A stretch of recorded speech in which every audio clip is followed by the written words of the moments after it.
अरे ऐसी लड़की कहाँ है जिसका दिल खूबसूरत हो, उसका चाटा गाल पे पड़े तो।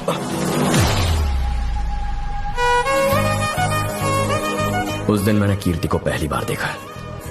लाइफ के अगले 60 साल इसके साथ क्लोजअप में बिताना चाहता। प्यार का यही।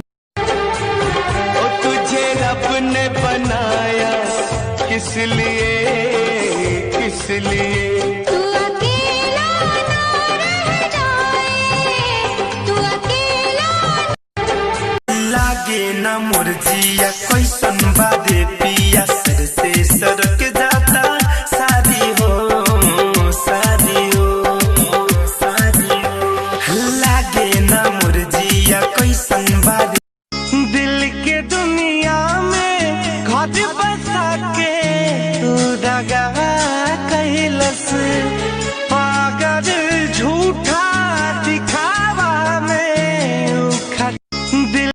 अरे ओ भोजपुरी भाई लोग, आज भी तो हम लोगन खाती एक जबरदस्त शायरी बोलत तनी। अगर अच्छा लगे तो लाइक कमेंट शेयर दबा के करिए लोगन। अरे मैडम लोगन सुना जा, हमके मोहब्बत के किस्सा मत पढ़ाओ, हमके मोहब्बत के किस्सा मत पढ़ाओ।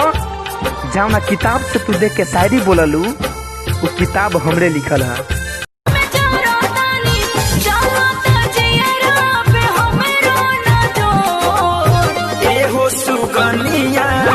दिलवा के रानिया चांद के हो तुझको। मेरे पिया भी कहने लगे हैं मैं न रही किसी काम की। लाल चुनरिया ओढ़ ली तूने जब मेरे